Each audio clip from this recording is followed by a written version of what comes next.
Good afternoon and welcome to Today on Bay TV. I'm Gaynor Morgan and with me today are media consultant Robert Lloyd and our very own Caitlin Harris. Thank you both for joining us. Caitlin, you're going to take us through what happened on this day in history. Absolutely. So for today, on this day, we have in 1979 we have BBC's Question Time aired for the first time. So it is 38 years old today, and well, it's been an interesting 38 years of a programme. You should have worn your bow tie, Robert. Well, yeah, I should have. If I remember, did Robin Day present it first? Yeah. With a big bow tie, you know, flamboyant. He was a flamboyant character and a master inquisitor. Yes. Absolutely. We do have a VT of the clip today, so let's have a look at that. I'm outside the Greenwood Theatre in South London, right next to Guy's Hospital. It was built by a bequest, they say, that was meant to provide an operating theatre. Instead, they got an actors' theatre. Not that it made much difference, because the scalpel has been wielded here. It was 25 years ago that the first edition of Question Time, political debate with the public, took place here. And you could say that since then the politicians have learnt what it's like to be cut up. I think that is another of the all-time greats, David Dimbleby. Yeah, I mean, a man who amazed me a couple of years ago, he had a tattoo done on his shoulder. Oh, really? Yeah, a tattoo of a scorpion for some perverse reason, but why you would want that done at his age, I have no idea. Mine boggles. Perhaps you should ask him the question. Maybe that would be an interesting question. Time. Why the tattoo? Obviously, David Dimbleby there was talking about the history of the Question Time and sort of why it's filmed, where it's filmed. We do have another video going on about a bit more of the conflicts that go on. It's time, John, you allowed your prejudices to take a back seat and looked at a few facts occasionally, if you could understand them. No wonder you got sacked. I didn't get sacked.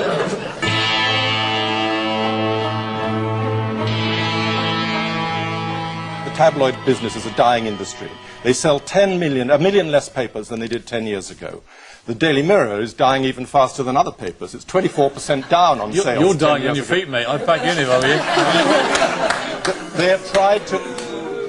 Piers Morgan there, looking very young, almost innocent. Yeah, I mean, I always like to see Piers Morgan being speared on TV, I think, but the other two are Cecil Parkinson and John Prescott, two juggernauts, I think, weren't they? We've still got John Prescott, haven't we? But I think Cecil Parkinson has passed away. Gone to the great cabinet in the sky.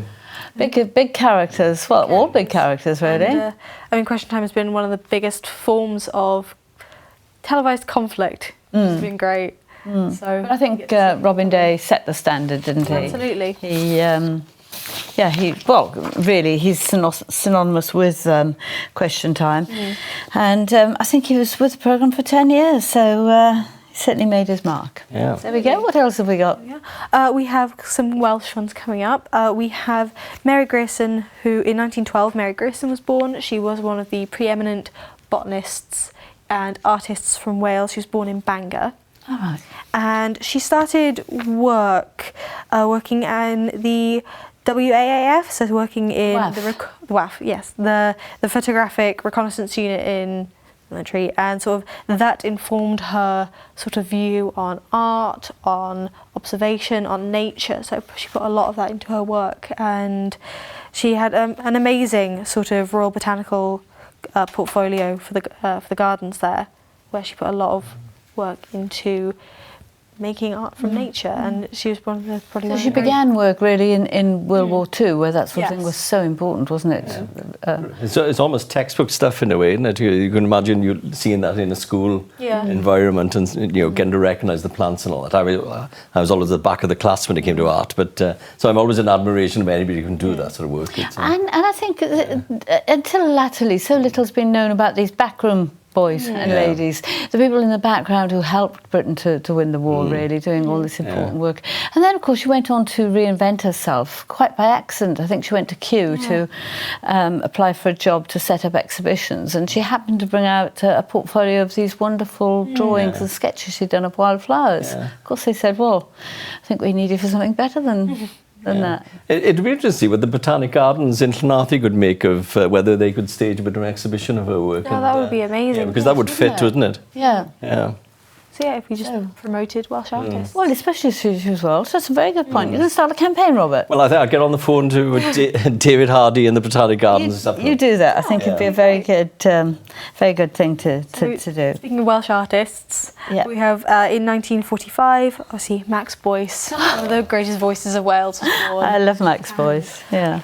Well, what to say other than Max Boyce? We do have we don't have any video of him. We're not going to see him in action. But I feel like his energy and his his name speaks for itself. Oh, it does really. I should have brought my inflatable leak on today, and that would have set the tone, I think. But Max Boyce is a legend, and he's one of Wales's great exports, I think. If you just see, what presence he's got when he goes and does concerts in England, Australia, New Zealand, and so on.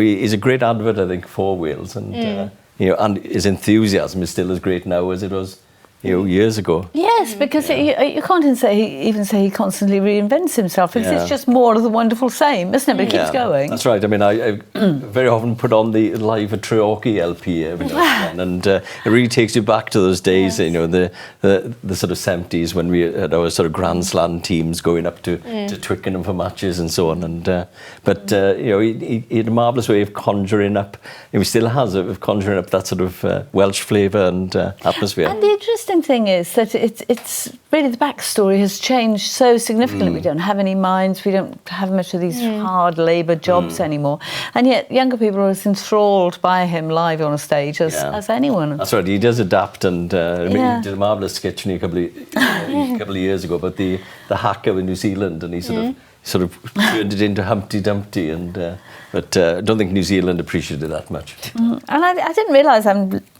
quite selfish and unashamedly consulting my notes here, but he actually earned a place in the Guinness Book of Records as the only comedy album to achieve #1 in the album charts. And that was that Live at Treorchy, I think. No, I think it was. Was it Live at Treorchy? Yeah, Live at Treorchy at the Live at Treorchy Rugby Club.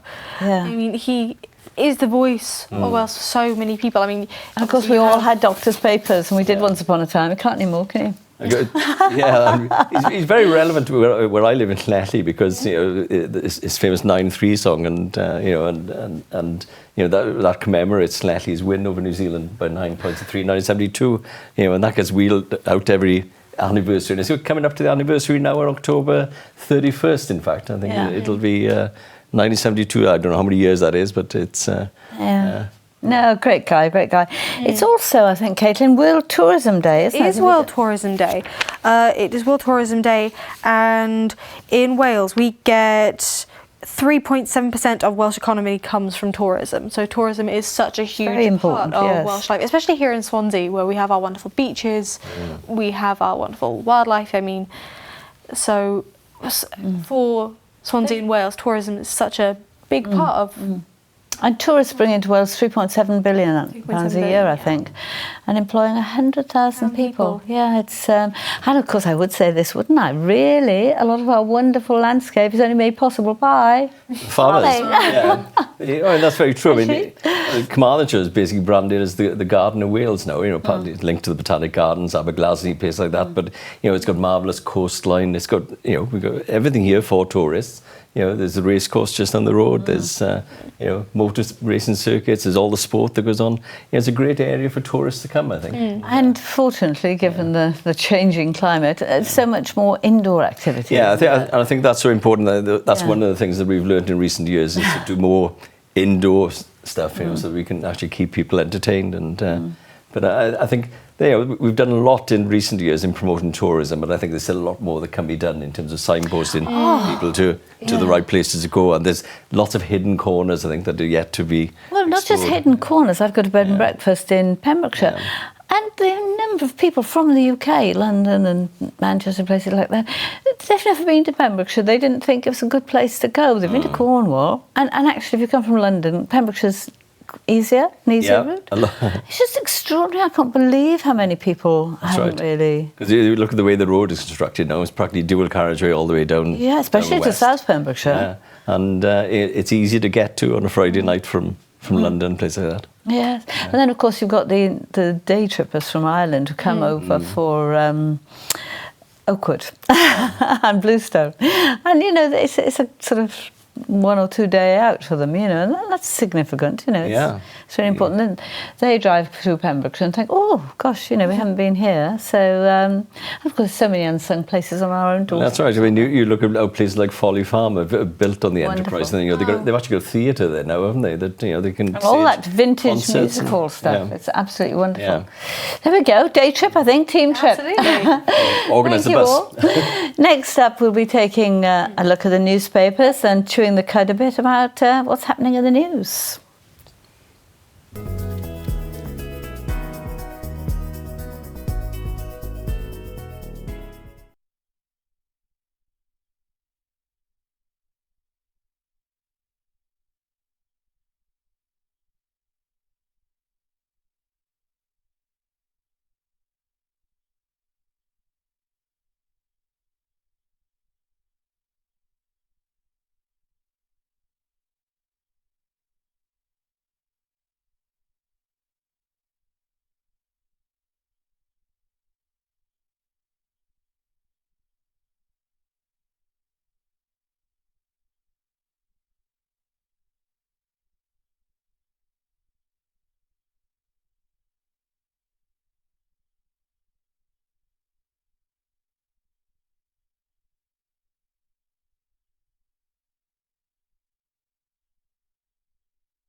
Welcome back to Today on Bay TV. I'm Gaynor Morgan, and with me are media consultant Robert Lloyd and our own Caitlin Harris. Thank you both.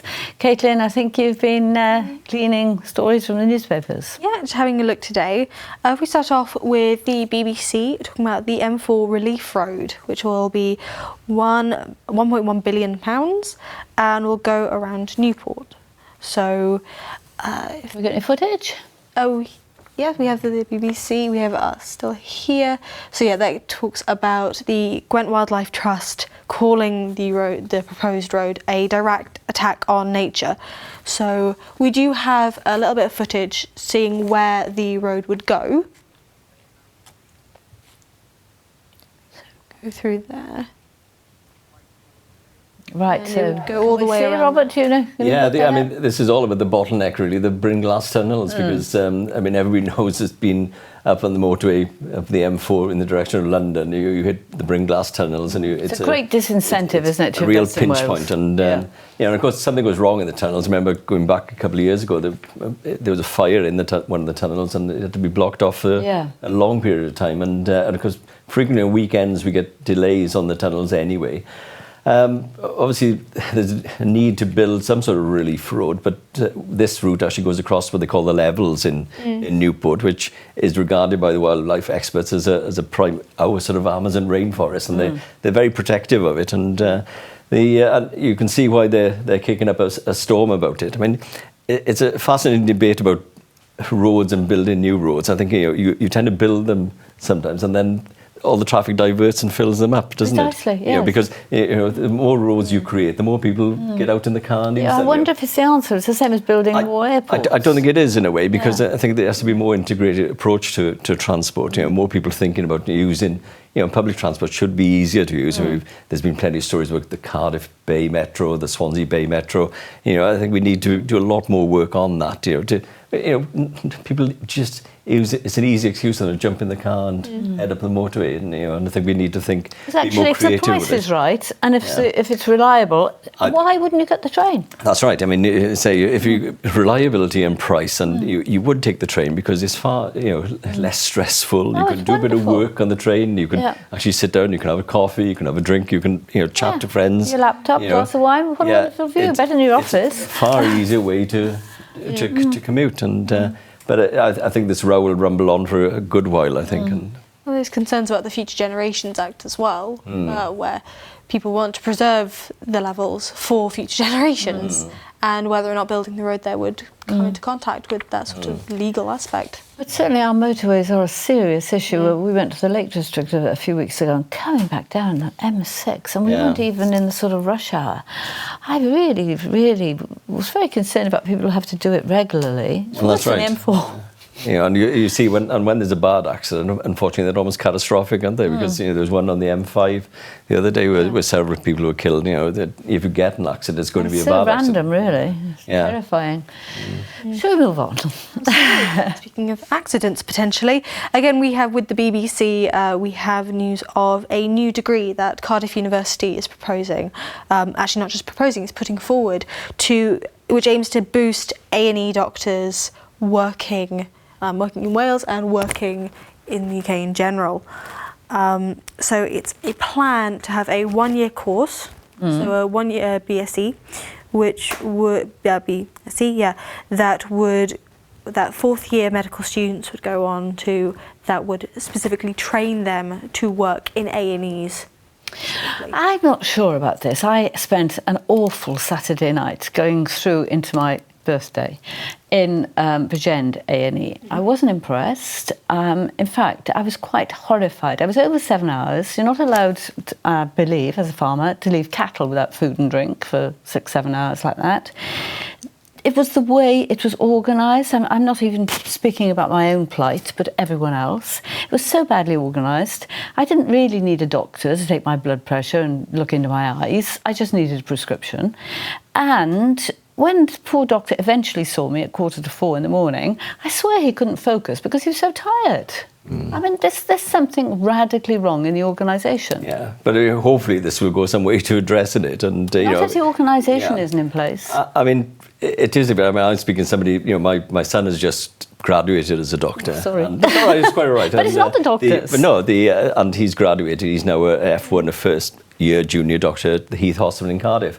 And part of his rotational work is that he will do time on A&E and all that. And it's stressful. It's very demanding. Precisely. But at the same token, so is working on intensive care and respiratory care and stuff like that. But it's a very full-on job, and we do ask a lot of people. I mean, I think there's a lot of education needs to be done with people to stop them going to A&E sometimes. I think lots of people could be headed off of the pass, so to speak. They don't necessarily need to turn up at A&E. If the organisation is in place to allow you to do that. And I think, they encourage you to ring the NHS direct. If you've got some hospitals have what they call green rooms where you can go. Atleti has got one where if it's catastrophic, then you can go to the green room to do things like prescriptions and so on. And I think anything that can be done that way to take the pressure off the sort of front line. Yes.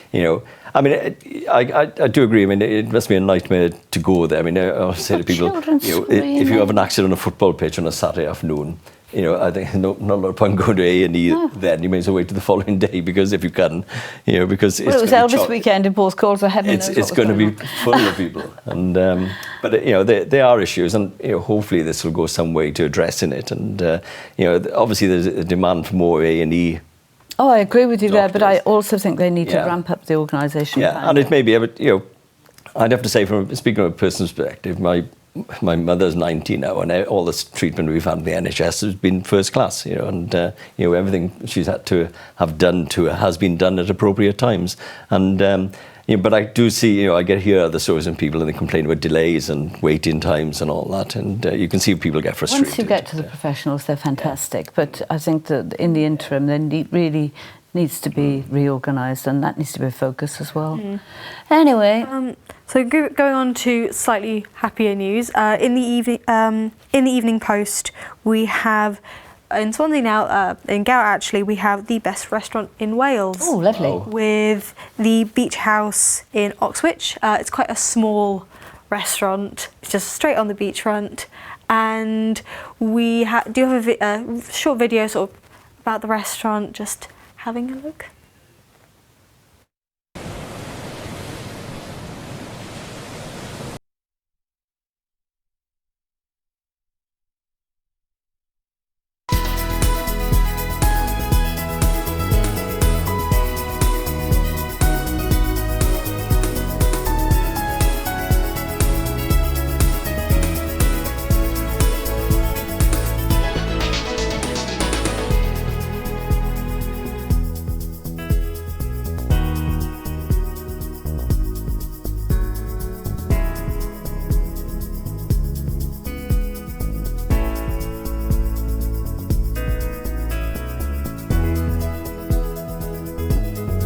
Good afternoon and welcome to Today on Bay TV. I'm Gaynor Morgan, and with me today are media consultant Robert Lloyd and our very own Caitlin Harris. Thank you both for joining us. Caitlin, you're going to take us through what happened on this day in history. Absolutely. So for today, on this day, we have in 1979 we have BBC's Question Time aired for the first time. So it is 38 years old today, and well, it's been an interesting 38 years of a programme. You should have worn your bow tie, Robert. Yeah, I should have. If I remember, did Robin Day present it first? Yeah. Was it with the big bow tie, flamboyant? He was a flamboyant character and a master inquisitor. Yes. Absolutely. We do have a VT of the clip today, so let's have a look at that. I'm outside the Greenwood Theatre in South London, right next to Guy's Hospital. It was built by a bequest, they say, that was meant to provide an operating theatre. Instead, they got an actors' theatre. Not that it made much difference, because the scalpel has been wielded here. It was 25 years ago that the first edition of Question Time, political debate with the public, took place here. And you could say that since then the politicians have learnt what it's like to be cut up. I think that is another about the all-time greats, David Dimbleby. Yeah, I mean, the man who amazed me a couple of years ago, he had a tattoo done on his shoulder. Oh, really? Yeah, a tattoo of a scorpion for some perverse reason. But why you would want that done at his age, I have no idea. Mind boggles. Perhaps you should ask him the question. Maybe that would be an interesting question. Question time. Why the tattoo? Obviously, David Dimbleby there was talking about the history of the Question Time and sort of why it's filmed, where it's filmed. We do have another video going on about a bit more of the conflicts that go on. It's time, John, you allowed your prejudices to take a back seat and looked at a few facts occasionally. If you could understand them. No wonder you got sacked. I didn't get sacked.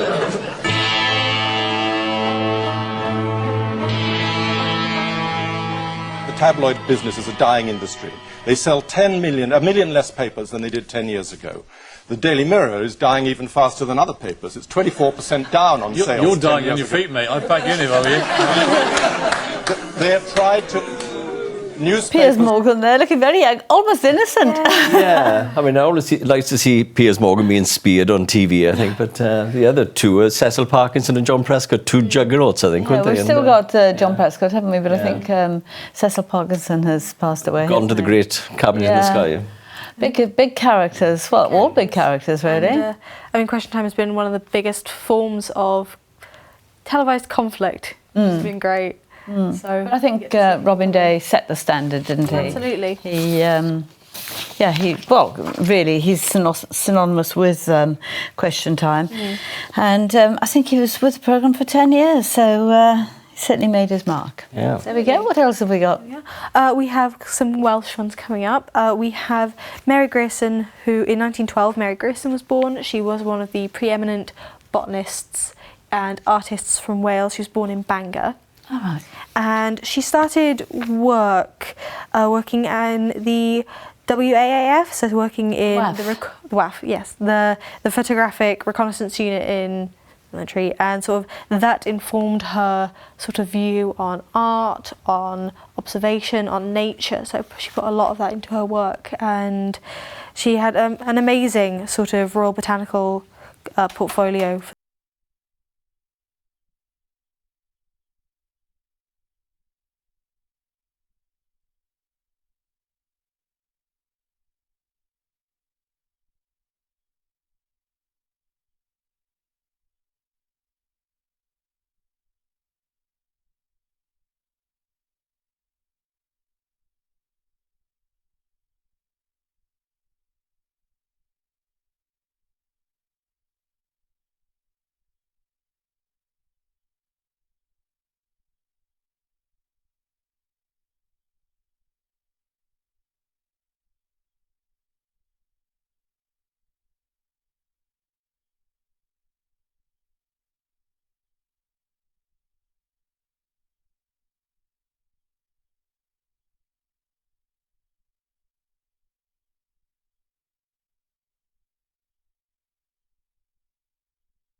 Welcome back to Today on Bay TV. I'm Gaynor Morgan.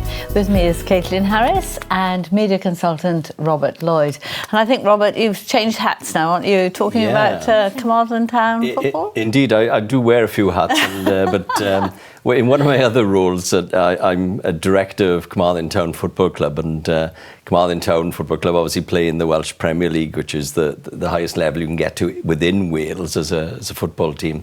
And the club has been in the Welsh Premier League since it started, and they've done really well over the years. And we've concentrated quite a lot in recent years on not so much investing in the players, and we've obviously had to invest in players to a degree to actually keep our place in the Welsh Premier League.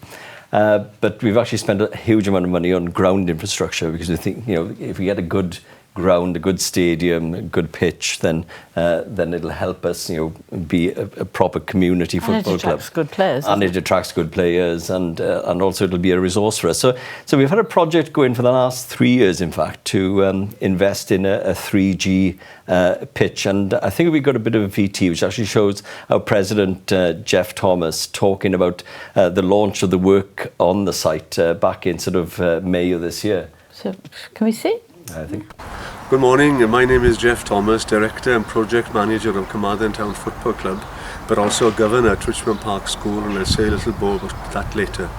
It's a proud day for the club. We have tried our best for the past 3 years to get the sufficient monies to enable this project to go ahead.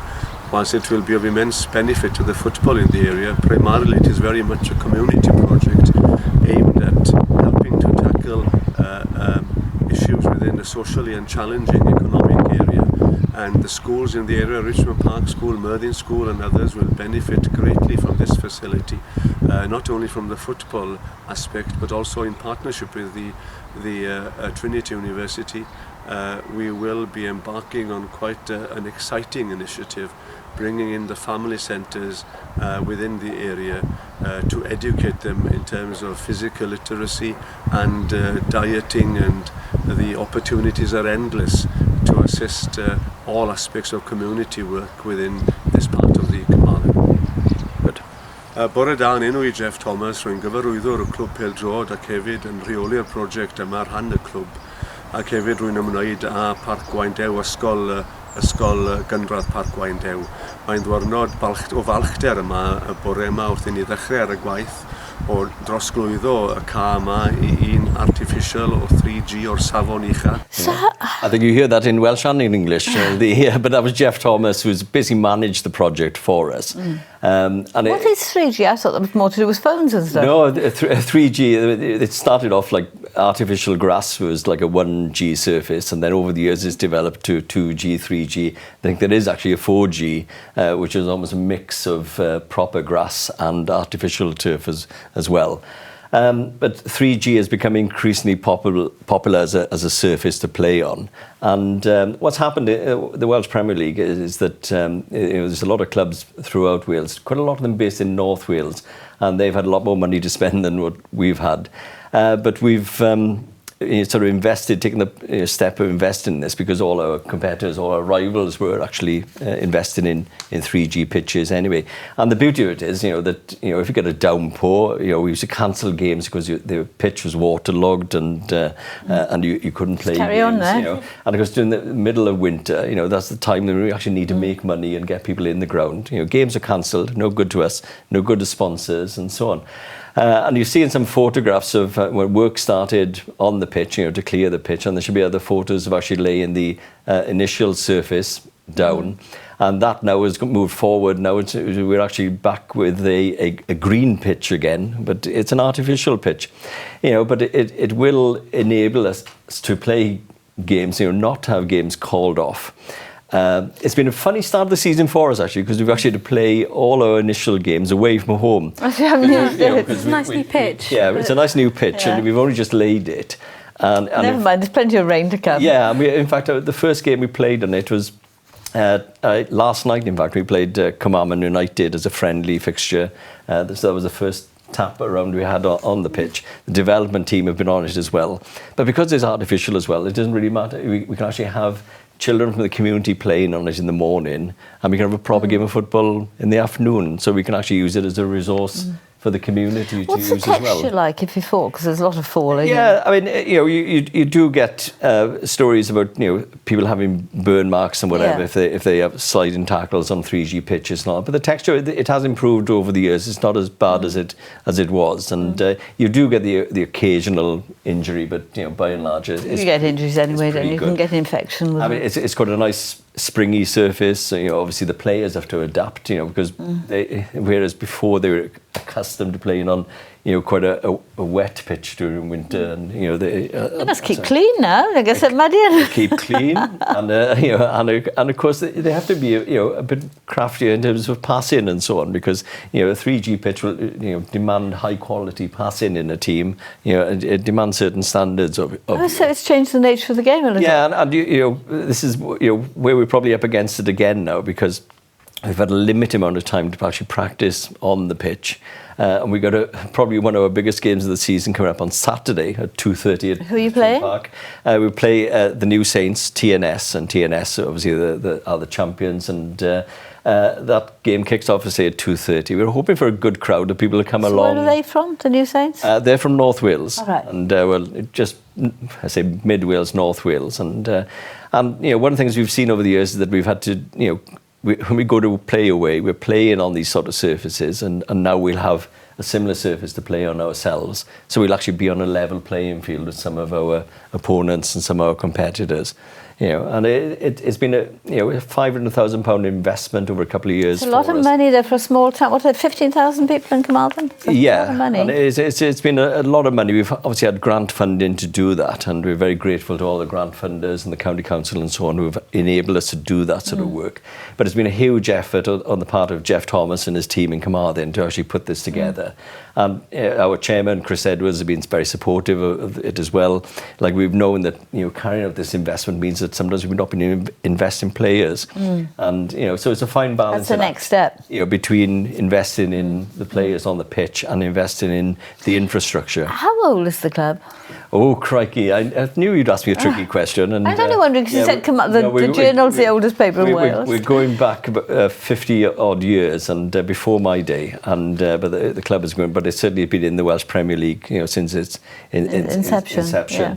And of course, in the old days, we used to have sort of local derby matches against people like Haverfordwest, Cletley.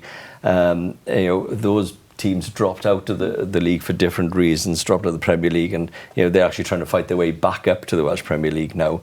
Now we're sort of only local derbies against teams like Barrytown, and we play against Ewick in Cardiff, and so there's a lot of transport on the road. We've got lots of the away journeys tend to be quite expensive for us, but we're happy. We've actually developed the infrastructure there now in Carmarthen, which will enable us to move forward to the next stage now. And because the importance of this investment really is not just about the football club, it's about the community. And I think Jeff mentioned in that video, Richmond Park School were heavily involved in the launch of works on the site when we started work.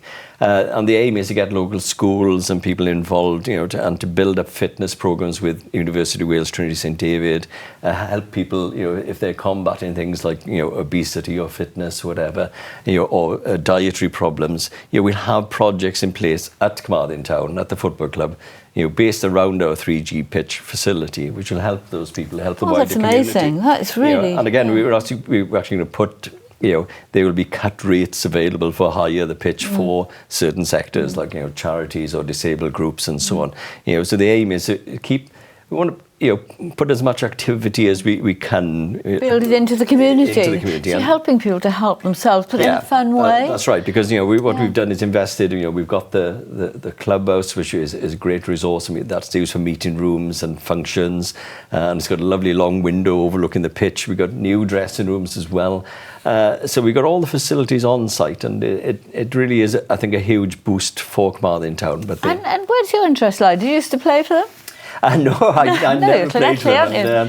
I'm a bit of a rugby boy, really, but but I got involved in Carmarthen Town when I was the editor of the Journal in Carmarthen. As you do. But I'm not a former player, I think, and goodness, they would need me on a pitch now. But you're doing great work behind the scenes. So the next step is, what's coming up next for them? Well, the next step is basically to secure our place in the Welsh Premier League, because obviously there's you could get relegated at the end of the year. So we want to stay up in the Welsh Premier League. Can't have that. We're just one off the bottom at the moment, but we had a good away win there the other day. But again, to be fair, the players, they've been playing away from home. It's the start of a new season. They've now got to adapt to a new pitch. And another team trip, I think. Anyway, so. Thank you very much. Thanks. After the break, we'll be talking to Barry Mckilroy. Touch a bam dram.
Welcome back to Today on Bay TV. I'm Gaynor Morgan, and with me are Barry Mckilroy and our very own showbiz editor, Keith Milward. I think we're talking amateur dramatics, are we? We certainly are, yes, yes. And your role is? My role is I'm a freelance professional director that works with amateur companies throughout the country.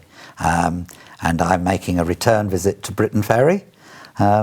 And it's my 29th year with the company. 29th year. So that's the secret to why so many of these amateur dramatics and the like are so professional. They've got someone like you behind. I like to think so, yes. It's something that certain companies do. Obviously, it depends on budget. You know, if there's somebody in the company that feels that they can direct and the company haven't got the money, well, then obviously that's something they have to look at. But yes, I've worked with some of the bigger companies up and down the country, and I like to think I bring a degree of professionalism to it. I'm sure you do. Keith, I didn't know this sort of role existed. Oh, yes. Well, I've done my share of amateur dramatics over the years, and sometimes people get the wrong idea of amateur dramatics and musical productions, and some people think of some maybe holding up the scenery and all this sort of thing, but no, it's very professional. You have to, when you're talking about the budget to put on certain shows, it can be tens of thousands of pounds. Where does this money come from? Mainly from tickets. But you've got to have the money in the beginning, so you're sort of always rolling forward, are you? You are. Once upon a time, when amateur operatics really sort of started, it was its heyday really between the wars. Right. It seems to me it's always been there. Yes. I mean, a lot of societies, like Swansea's own society, is over 100 years old. But I suppose when they started doing the more modern shows, and by that I mean things like Desert Song, so not modern to us, but modern to them, we were not allowed to keep any money. Oh, right. Everything that we did, because we were an amateur company, had to be donated to charity. Well, of course, it then became that it cost more to put shows on, so we were allowed to keep afloat to finance the next year.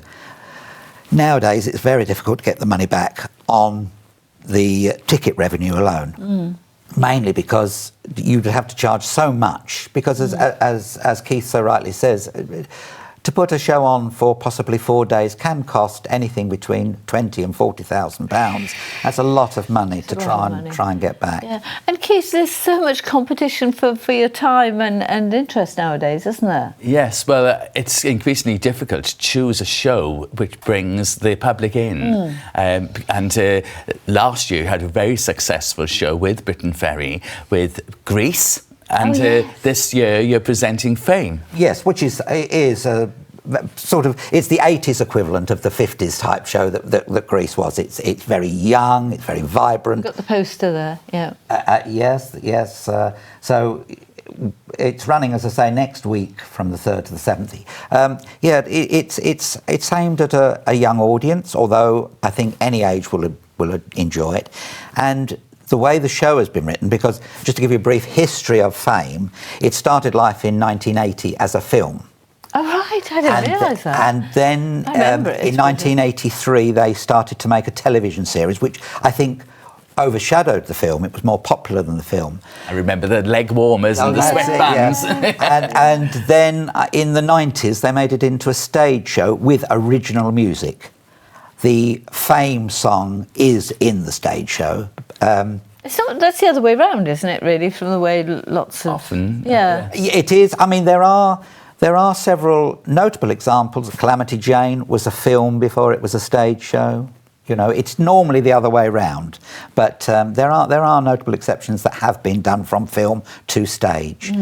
Meet Me in St. Louis, that was a film first and then a stage show. But with this, it's full of life, and yet it's a coming-of-age story. Should we have a flavour of what's on offer with a little look at some of the that'd be great. Backstage drama? Yes, please.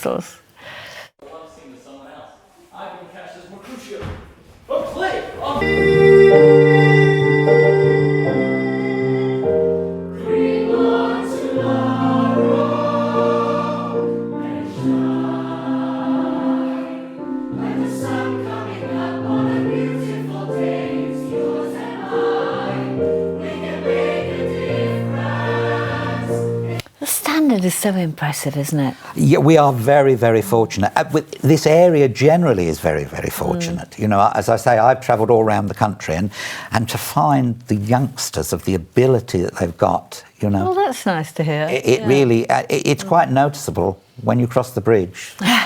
You've directed with Abbey Players, you've directed with Swansea Amateur Operatic Society. Yes, I've done more productions for Britain Ferry than anybody else, and I think I hold the record with Swansea as well. I think so. I did 9 for Swansea at the Now, Grand. we're talking about Britain Ferry, but it's actually being staged at the Princess Royal Theatre in Port Talbot. It is. Wonderful theatre. It is. It's We're beautiful. so lucky to have that in our area. You really are. Yes, we started life off, when I first came here, we were at the Gwyn Hall in Neath, and that was closed for refurbishment, and we moved to Princess Royal, and we just immediately felt at home there. You know, and so we've sort of stopped. It really is a stunning venue, whether you're performing or whether you're lucky enough to go and watch something. I think actually the audience are it's like sitting in your living room, really. The seats are so comfortable, it's warm, you can see wherever you are. There are no dead spots. I'm just smiling because I remember seeing Dorothy Squires then. Then we went to chat to her in backstage. That would be... That's another story entirely, but... But saying about feeling at home, Barry's got a very interesting story because after directing 29 productions in Britain Ferry, what is happening, Barry? Well, as I say, I came here first in 1988. And after 2 or 3 years, I thought to myself, this is the place that I would really like to live. I feel so at home in this neck of the woods. And so 3 weeks ago, I brought my 91-year-old mother, and we've set up home now in Britain Ferry. Oh, how lovely. And we're loving it. We're loving it. And is your mum able to get involved? Does she go to the... Unfortunately not. She was up until about 6 or 7 years ago. She was a wonderful seamstress and would make costumes. But she got macular degeneration, so her sight is not what it was. Yeah. But you've lived in Wellingborough for 50 years. That's a big change. Oh, yes. For your mum to come there. Oh, yes, and she was the one that sort of encouraged the move. And so what's the reason? The friendliness of the people? Oh, without a shadow of a doubt. As I say, I've worked all over the country, and you meet friendly people, and certainly in this hobby, people are gregarious. You go into an operatic society, everybody is of a friendly nature. But when I walk along the high street or go into a shop, I just feel at home. And it was amazing, all those years travelling on the train, coming down here for 4 weeks a year. And as soon as we got to sort of Newport, and you suddenly felt, oh, I'm coming home. And I think to go through life and have that feeling, and then being in a position to be able to up sticks and move here. So I think that's a compliment to us all, but particularly to the good people of Britain Ferry. Now, how did you start out? How did you get into this role? Well, when I was 11, I won a scholarship to stage school. Where? Well, it was somewhere in East Anglia. The reason I'm a bit vague is I didn't go. I didn't go. But my drama tutor at the time was so insisted that I pursued this, that I had private tuition in all aspects of the theatre. And for 2 years, that's what he did. Him and various colleagues that I went through. I studied design and stage fighting and everything you can imagine, to do with it, which was lovely. And then came the time to make a career choice, and my father sort of insisted that I got a proper job. So I used the knowledge that I'd got as an amateur performer, but it quickly turned that people wanted me to direct because I'd got a little bit more knowledge of how the thing everything really, yes. And so although having played lots and lots of parts with societies, I then came the other side of the footlights and started directing. And it's a thing I've never regretted.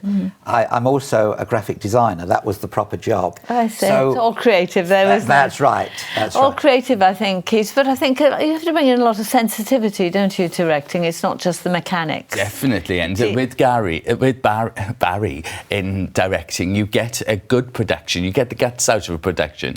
But you are also fun to work with. I'm sure he is, but good luck, and we'll all be thinking of the Princess Royal next week. Next week, yes. Great, that's lovely. Well, thank you to all our guests today, and we've really enjoyed the chat. Next on Bay TV, we have our afternoon matinee movie.